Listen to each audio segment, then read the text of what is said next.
La dernière séance et le rideau sur l'écran est tombé. Le rideau s'ouvre sur un homme qui n'a plus rien à cacher. À 82 ans, Eddie Mitchell ne joue plus le rôle du crooner détaché. Il se retourne et ose nommer ceux qu'il n'a jamais supportés. Derrière son costume sombre, derrière ses lunettes de soleil, se cache un caractère entier, parfois brutal, qui n'a jamais toléré les faux-semblants. Depuis les années 60, la légende a grandi. Monsieur Eddie, pionnier du rock français, acteur reconnu, ami des géants, mais aussi adversaire implacable quand l'ego des autres croisait le sien. Car le monde du spectacle, c'est aussi un champ de bataille invisible. Dans les loges enfumées, dans les couloirs de la télévision, derrière les applaudissements, il y avait des regards noirs, des pics acérés, des rivalités qu'aucun projecteur ne révélait.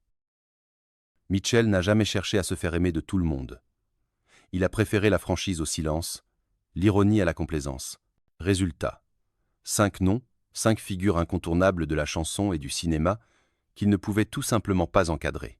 5 histoires de désaccords, de blessures et d'orgueil qui dévoilent un Eddie Mitchell plus humain, mais aussi plus redoutable que jamais. Alors, qui étaient ces artistes qu'il tenait à distance? Pourquoi, malgré le respect du métier, ces relations ont-elles viré au froid, parfois à la confrontation? Ce récit n'est pas une légende dorée, c'est le revers du décor, là où la lumière des projecteurs éclaire aussi les ombres les plus tenaces. Numéro 8. Charles Aznavour. Un soir, dans les coulisses d'une émission de télévision des années 70, Eddie Mitchell croise Charles Aznavour. L'un arrive détendu, les mains dans les poches, un sourire ironique aux lèvres. L'autre vérifie chaque détail, exige que la lumière tombe exactement sur son visage, que le micro capte le moindre souffle. Rien qu'à cet instant, tout est dit. 2 manières d'être artiste, 2 univers impossibles à réconcilier. Pour Eddie, Aznavour représentait une forteresse de conventions. Des textes travaillés au scalpel, des orchestrations soignées jusqu'à l'obsession, une discipline quasi militaire. Mitchell, lui, venait du rock. Il aimait l'énergie brute, la spontanéité, les dérapages qui donnent vie à une chanson. Aznavour polissait les diamants, Eddie préférait la poussière et le rugueux. Le fossé était générationnel autant qu'esthétique. Aznavour avait bâti sa légende sur la persévérance et le classicisme, tandis que Mitchell s'était forgé dans le vacarme des guitares électriques. L'un s'adressait à un public sensible, avide d'émotions intimes. L'autre parlait à une jeunesse en colère qui voulait casser les codes. Le respect existait, bien sûr, mais sans chaleur. Quand leurs regards se croisaient, il y avait comme un mur invisible. Aznavour incarnait pour Mitchell ce qu'il avait toujours voulu fuir, l'académie, la bienséance, le poids d'une tradition qui corsetait la scène française. Eddie avouera plus tard qu'il n'avait jamais pu encadrer cette rigidité, cette manière d'imposer son art comme une leçon. Entre eux, il n'y eut jamais d'explosion spectaculaire, pas d'insulte publique. Mais une tension sourde, permanente, faite de gestes retenus et de silences glacés. Comme 2 planètes éloignées, condamnées à tourner autour du même soleil, sans jamais se frôler. Pour Mitchell, Aznavour n'était pas un ennemi. Il était l'opposant naturel, le miroir inversé. Et c'est peu, être cette opposition, muette mais tenace, qui explique pourquoi son nom figure parmi ceux qu'Eddie ne pouvait pas voir en peinture. On raconte qu'un jour, dans les loges de l'Olympia, Charles Aznavour répétait sans relâche une chanson, insistant pour que chaque nuance soit parfaite. Eddie Mitchell, assis un peu plus loin, lâcha en riant « On n'est pas à l'opéra, Charles ». Le trait était ironique, mais il avait le poids d'une gifle. Aznavour, qui ne plaisantait jamais avec son art, resta de marbre, mais son regard trahissait l'agacement. Dès lors, la distance entre eux devint abyssale. Mitchell ne supportait pas cette obsession du détail. Pour lui, la scène devait vivre, trembler, respirer l'imprévu. Aznavour, lui, voulait tout maîtriser. Le tempo, la lumière, jusqu'au dernier mot de ses musiciens. 2 visions inconciliables. Dans les couloirs de l'ORTF, les anecdotes abondent. Aznavour exigeant silence absolu pour ses réglages, Mitchell lançant une blague grinçante qui détendait tout le monde sauf l'intéressé. Les interviews accentuaient encore la fracture. Aznavour se définissait comme un artisan, un ouvrier qui polissait ses chansons à la sueur du front. Eddie, plus nonchalant, déclarait qu'il suffisait de faire sonner la musique et d'y croire. Les journalistes adoraient monter en épingle cette opposition, et chacun jouait son rôle. Mais en privé, la gêne était réelle. Deux hommes incapables de se rejoindre, comme si l'air même manquait lorsqu'ils partageaient une pièce. Leur rivalité n'explosa jamais en scandale public, mais se traduisit par une froideur constante. Pas d'éclat de voix, seulement des piques, des regards, cette impression qu'ils se toléraient sans jamais se comprendre. Eddie avouera plus tard « J'admirais son parcours, mais je ne pouvais pas vivre dans son monde ». Une phrase qui résume tout. Pour le public, Aznavour et Mitchell appartenaient à la même famille de la chanson française. En réalité, ils s'observaient comme deux étrangers. L'un cherchait la perfection, l'autre la vérité brute. Et entre ces deux routes, aucun pont n'a jamais pu être construit. Numéro 4. Johnny Hallyday. Un soir de répétition, dans une salle parisienne, la tension éclata au grand jour. Johnny Hallyday, nerveux, exige que tout le monde se taise. Eddie Mitchell, imperturbable, lance une remarque ironique. « Calme-toi, tu n'es pas Presley ici. » Le silence se fige, l'atmosphère se durcit. Ce moment résume à lui seul l'amitié orageuse des deux plus grandes icônes du rock français. Dans les années 60, ils avançaient côte à côte, portés par la même fièvre américaine, blouson noir, guitare saturée, salle bondée. Pour le public, ils étaient presque interchangeables. Deux visages d'une même révolution musicale. Mais derrière les sourires et les duos improvisés, chacun savait qu'il n'y avait de place que pour un seul roi. Johnny brûlait les planches. Eddie cultivait une distance plus ironique, presque méfiante. Les médias n'arrangeaient rien. Chaque succès de Johnny était présenté comme une gifle pour Eddie, et chaque virage cinématographique de Mitchell comme une échappée que son ami n'avait pas osée. Cette comparaison permanente alimentait une jalousie silencieuse. Johnny ne supportait pas que Mitchell, moins flamboyant, attire tout de même un respect solide. Eddie, de son côté, trouvait insupportable que son ami cède aux excès et aux drames comme si sa vie devait être une tragédie en continu. Leur amitié se construisit ainsi, faite de rires francs et de silences glacés. Frères d'armes quand il s'agissait de défendre le rock français, mais rivaux dès qu'il fallait partager la lumière. Eddie l'a dit un jour, « Avec Johnny, on s'aimait comme des frères, donc on se disputait comme des frères. » Ce mélange d'affection et d'agacement explique pourquoi, malgré l'histoire commune et les moments de fraternité, Johnny Hallyday figure parmi ces artistes que Eddie Mitchell ne pouvait pas voir en peinture. Les tensions entre Eddie Mitchell et Johnny Hallyday ne restaient pas confinées aux loges. Elles éclataient parfois sous l'œil des caméras, là où rien ne pouvait être dissimulé. Dans les années 70, invité sur un plateau télé pour chanter ensemble, Johnny improvisa un passage, rallongeant volontairement le morceau. Eddie, surpris, dut le suivre mais lança, en direct, un regard froid qui en disait long. Le public rit, croyant à une complicité taquine.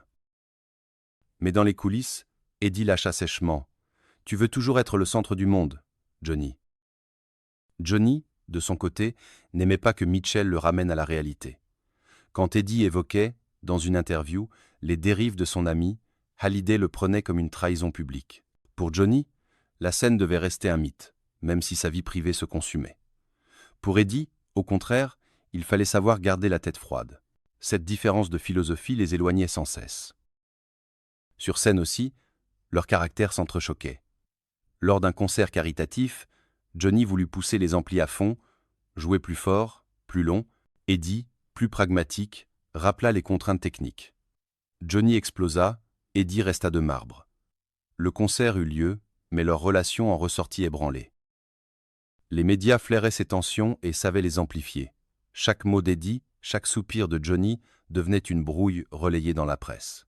Et si les deux tentaient parfois de calmer le jeu, la vérité était simple. Derrière leur amitié sincère existait une compétition jamais résolue.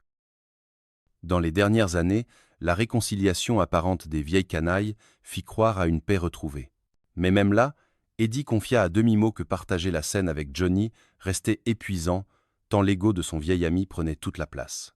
L'affection demeurait, mais elle était faite de blessures jamais refermées. C'est pour cette raison qu'au moment de dresser la liste des artistes impossibles à supporter, le nom de Johnny Hallyday surgit naturellement.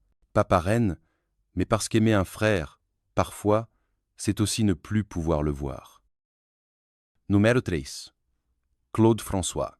Parmi tous les artistes que croisa Eddie Mitchell, Claude François fut sans doute celui qui l'irrita le plus par son obsession du contrôle.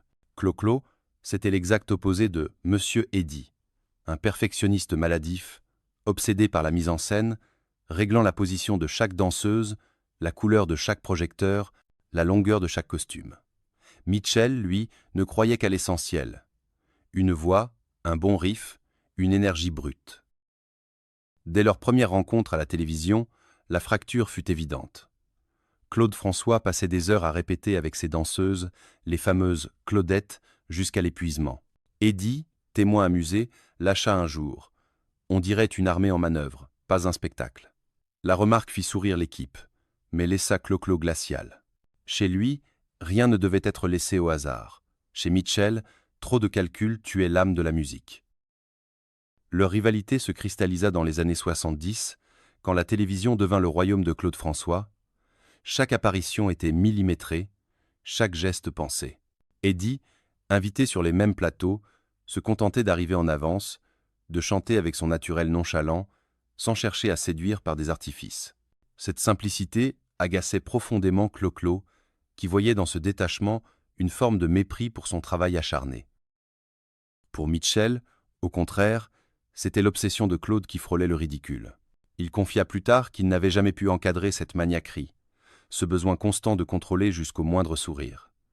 Aux yeux d'Eddie, l'art devait respirer, pas suffoquer sous les paillettes. Les deux hommes ne s'insultèrent jamais, mais leurs rapports restèrent glacés. Chaque rencontre semblait rejouer le même scénario. Claude François obsédé par la perfection, Eddie Mitchell campé dans son refus de céder à la mise en scène. Deux visions irréconciliables, deux égos qui ne pouvaient que s'entrechoquer. La télévision des années 70 fut leur véritable champ de bataille. Claude François en avait fait son royaume, transformant chaque plateau en vitrine de son obsession. Projecteurs réglés au millimètre, chorégraphie répétée jusqu'à l'épuisement, apparitions calibrées comme des shows américains. Eddie Mitchell, lui, se contentait de monter sur scène, avec son humour caustique et son chant sans fioriture. Deux philosophies opposées qui, sous l'œil des caméras, ne pouvaient qu'entrer en collision. Un épisode resta fameux. Invité dans la même émission, Clo-Clo exigea que ses danseuses occupent tout l'espace derrière lui. Eddie, placé juste après, lança à voix basse mais suffisamment fort pour être entendu « Attention les filles, laissez-moi au moins un petit coin ». Le public rit, la pique circula dans les coulisses. Et Claude François, vexé, ne lui adressa plus un mot de la soirée. Pour Mitchell, ce genre de remarque relevait de la plaisanterie. Pour Clo-Clo, c'était une attaque frontale contre son image millimétrée. La rivalité dépassait la scène. Dans la presse, les comparaisons fusaient Claude, le perfectionniste au tube calibré, Eddie, le rocker plus détaché mais respecté pour sa longévité. Chaque portrait flatteur de l'un était ressenti comme une provocation par l'autre. Eddie supportait mal cette mise en balance, d'autant plus que l'univers de Clo-Clo, paillettes, chorégraphie, glamour outrancier, lui paraissait étranger, presque étouffant. Avec le temps, cette froideur devint une règle tacite, se saluer poliment, éviter les conversations, s'ignorer dès que possible. Les rares échanges se limitaient à des formules brèves, glacées, et lorsque Mitchell confia, des années plus tard, qu'il n'avait jamais pu voir en peinture Claude François, il ne s'agissait pas d'une haine explosive, mais d'une lassitude profonde face à un univers trop éloigné du sien. Entre l'homme de fer et le franc-tireur du rock, aucune passerelle n'a jamais existé. Sur les plateaux télé, leur rivalité silencieuse se devinait dans chaque geste. Et cette tension, jamais vraiment dissipée, explique pourquoi Clo-Clo occupe une place inévitable dans la liste noire d'Eddie Mitchell. Numéro 2. Serge Gainsbourg. Si Eddie Mitchell avait toujours cultivé une image de franc-parler désinvolte, Serge Gainsbourg, lui, vivait dans la provocation permanente. Quand leurs chemins se croisaient, c'était un choc de deux personnalités fortes, deux artistes qui refusaient de plaire à tout prix, mais qui n'empruntaient pas les mêmes armes. Eddie choisissait l'ironie, l'humour sec, ce détachement qui faisait rire autant qu'il glaçait. Gainsbourg, lui, avançait frontalement. Scandale télévisé, paroles sulfureuses, gestes calculés pour choquer. Mitchell tolérait la provocation quand elle servait l'art, mais il ne supportait pas qu'elle devienne un spectacle en soi. Et pour lui, Gainsbourg franchissait trop souvent cette limite. Un souvenir marquant revient souvent. Sur un plateau, Gainsbourg, verre à la main, se lança dans une tirade cynique en plein direct. Mitchell, témoin de la scène, souffla « Là, ce n'est plus de la liberté, c'est du cirque ». La phrase fit mouche. Entre les deux, la sympathie laissa place à une froideur palpable. Leur différence se voyait aussi dans la musique. Eddie, nourri de rock américain, privilégiait l'efficacité, le swing, la clarté. Gainsbourg cherchait l'ambiguïté, la provocation poétique, parfois dérangeante. Aux yeux de Mitchell, cette recherche constante du scandale ressemblait à une fuite en avant. Pour Gainsbourg, la simplicité de Mitchell n'était rien d'autre qu'un classicisme sans audace. Cette opposition ne dégénéra jamais en dispute publique, mais leurs échanges avaient la froideur d'un duel silencieux. Mitchell, droit et solide comme un bloc de granit. Gainsbourg, insaisissable, toujours prêt à allumer une nouvelle provocation. Deux figures de la chanson française, deux styles de rébellion, mais une impossibilité totale de se rejoindre. La télévision française fut souvent le théâtre des accrochages implicites entre Eddie Mitchell et Serge Gainsbourg. Sur un plateau en 1980, Gainsbourg, déjà en état second, se lança dans une tirade décousue où il proclamait vouloir provoquer jusqu'à l'écœurement. Mitchell, assis non loin, resta impassible mais lâcha hors micro. Ce n'est pas de la provocation, c'est de l'autodestruction. La phrase circula, reprise par des techniciens amusés, et parvint aux oreilles de Gainsbourg. Dès lors, le climat devint électrique entre eux. Le contraste entre leurs attitudes ne pouvait être plus marqué. Gainsbourg cherchait la transgression partout, brûlait un billet à la télévision, choqué par ses paroles, transformait chaque apparition en scandale. Mitchell, bien qu'ironique et parfois mordant, ne supportait pas ce qu'il voyait comme une mise en scène permanente de la décadence. À ses yeux, l'art devait rester une musique, une voix, un texte sincère, pas un numéro de provocation systématique. Leur pic se retrouvait jusque dans les interviews. Gainsbourg, interrogé sur ses collègues, se permit un jour d'affirmer que Eddie Mitchell était trop sage pour être dangereux. Mitchell, en retour, déclara dans la presse que « la provocation pour la provocation finit toujours par lasser ». Pas de nom cité, mais les allusions étaient claires. Le public, fasciné par ces deux monstres sacrés, savourait ce duel à distance. Pourtant, derrière cette froideur, il y avait aussi une forme de reconnaissance tacite. Gainsbourg savait qu'Eddie ne céderait jamais au scandale facile. Eddie savait que Serge n'abandonnerait jamais ses provocations. Mais cette opposition constante rendait toute complicité impossible. Quand Mitchell dressa la liste des artistes qu'il ne pouvait pas voir en peinture, le nom de Serge Gainsbourg y apparut comme une évidence. Non par détestation personnelle, mais parce qu'il représentait exactement ce qu'Eddie rejetait. La provocation érigée en système, le chaos assumé comme une esthétique. Et face à cette vision du monde, Mitchell choisit la distance glaciale. Numéro 1. Claude Lelouch. Si Eddie Mitchell a toujours entretenu des rapports complexes avec ses confrères chanteurs, c'est dans le cinéma qu'il connut certaines de ses confrontations les plus vives. Avec Claude Lelouch, la rencontre prit rapidement la forme d'un duel silencieux. Lelouch, cinéaste au style flamboyant, adorait diriger ses acteurs avec précision, imposant ses choix jusque dans les moindres gestes. Mitchell, lui, refusait d'être façonné. Sur un plateau, il supportait mal qu'on lui dicte chaque inflexion, chaque mouvement. Dès leur première collaboration, la tension se fit sentir. Lelouch demandait de répéter une scène encore et encore, jusqu'à obtenir l'émotion exacte qu'il avait imaginée. Mitchell, exaspéré, lâcha devant l'équipe. « Si tu veux un robot, prends une machine, pas moi. » L'atmosphère se figea. Lelouch, vexé mais implacable, poursuivit son exigence, tandis qu'Eddie s'enfermait dans une froideur de marbre. Le conflit n'était pas seulement une question de méthode, mais de conception de l'art. Pour Lelouch, l'acteur devait se fondre dans la vision du réalisateur, devenir un instrument au service du film. Pour Mitchell, au contraire, le cinéma devait capter la vérité brute de l'interprète, sans corset ni artifice. Ces visions irréconciliables rendaient chaque tournage tendu, chaque scène tournée sous une chape de méfiance. Autour d'eux, les techniciens sentaient la rivalité. Lelouch, passionné, tentait de canaliser l'énergie de Mitchell. Eddie, fidèle à son tempérament, résistait à toute forme de domination. Le résultat à l'écran pouvait être puissant, mais derrière la caméra, l'air était irrespirable. Ainsi, pour Mitchell, Claude Lelouch symbolisait ce qu'il ne pouvait supporter. Un cinéaste brillant mais autoritaire, qui voulait façonner l'homme autant que le personnage. Une collision frontale entre deux égaux, deux libertés qui ne pouvaient coexister. Leurs différends atteignirent un point de non-retour lors d'un tournage où la tension devint insoutenable. Lelouch voulait une scène précise, un plan long, millimétré, où chaque geste devait correspondre à son scénario intérieur. Mitchell, lui, choisit de jouer différemment, avec son naturel brut, refusant d'obéir mot pour mot. Après la prise, le réalisateur coupa sèchement « Ce n'est pas ce que j'ai demandé ». Eddie répondit du tac au tac. « Et moi, je ne suis pas là pour obéir ». L'équipe resta figée, témoin d'une confrontation frontale. Ce n'était plus seulement une divergence artistique, mais une lutte de pouvoir. Lelouch considérait que son film devait porter sa signature, qu'aucun acteur n'avait le droit de s'en écarter. Mitchell revendiquait sa liberté d'interprète, son refus d'être modelé comme une marionnette. Deux visions irréconciliables qui transformèrent chaque jour de tournage en duel. La presse s'en fit l'écho, évoquant des incompréhensions entre les deux hommes.